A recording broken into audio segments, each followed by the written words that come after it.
एक शहर में सोनम और रिया नाम की सास बहू रहती थी। वो दोनों खाने की बड़ी शौकीन थी। दोनों बहुत अच्छा खाना बनाती थी।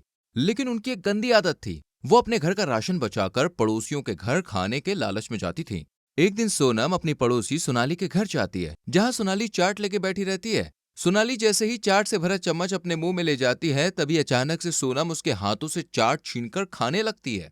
अरे वाह सोनाली, चाट तो तूने बहुत अच्छी बनाई है। लगता है मेरे लिए ही बनाई है।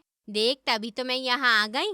ये कहकर सोनम चाट खाने लगती है और सोनाली सोनम का मुंह देखती रह जाती है। फिर सोनाली ये सोचकर कुछ नहीं बोलती कि किचन में तो और चाट रखी है।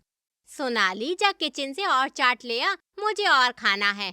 अरे ओ भूखी औरत, बस भी कर, कितना खाएगी। एक तो बिना बताए आ गई और फिर मेरे हिस्से की चाट खा गई। अब कहती है किचन से और लेके आऊं। इस बात का सोनम पर कोई असर नहीं होता। तभी अचानक से सोनम की बहू रिया वहां पे आ जाती है। गलत बात है सासू माँ, आप अकेले यहाँ आकर चाट खा रही हैं। इससे पहले कि बहू मेरी चाट मांगे, मैं जल्दी जल्दी इसे खा लेती हूँ। सोनम जल्दी जल्दी चाट मुंह में भरने लगती है।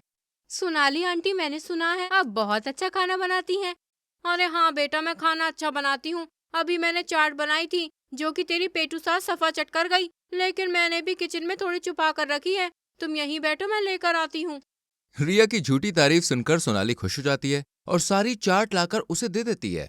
ये क्या, जब मैंने तुझसे चाट के लिए कहा तो कैसे तू मुझे उल्टा सीधा सुना रही थी, और अब बहू को चाट लाकर दे रही है। हाँ तो तेरी बहू तेरी तरह पेटू थोड़ी है, वैसे भी बेचारी पतली सी तो है। कितना खाएगी, थोड़ा सा ही तो खाएगी, बाकी बची हुई मैं खा लूंगी।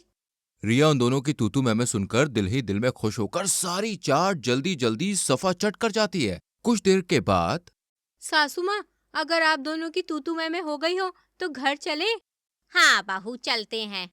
सोनाली उन दोनों की बात सुनती है। फिर टेबल की तरफ देखती है, जहां पर बर्तन पूरी तरह से साफ रहता है। चाट तो क्या, चटनी भी नहीं बची रहती। ये देखकर सोनाली कहती है। अरे रिया, तू तो अपनी सास से भी 4 कदम आगे निकली। तुझे और तेरी पेटू सास को खाना बनाना आता ही नहीं, तभी तुम दोनों आए दिन किसी न किसी के घर खाने पहुंची रहती हो। चल बता, अब कैसी लगी तुझे चाट। रिया को यह बात सुनकर बहुत गुस्सा आता है और वो सोनाली से कहती है।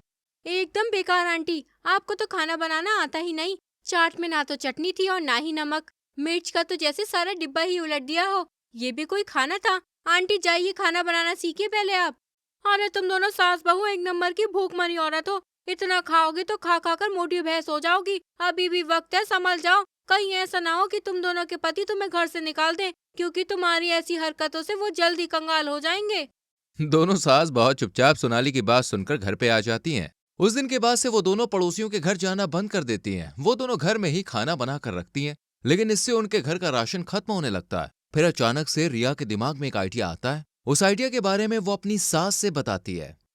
सासू माँ, हम फेसबुक पर अपनी बनाई रेसिपी डालते हैं। इससे हम पैसे भी कमा पाएंगे और हमें खाने से भी कोई रोक नहीं पाएगा। फिर हम अमीर हो जाएंगे। सोनम बहू की बात सुनकर बहुत खुश होती है। फिर दोनों सास बहू फेसबुक पर रेसिपी की वीडियो डालकर मशहूर हो जाती हैं, जिससे वो कमाई भी करती हैं और रोज मजे मजे का खाना भी खाती हैं।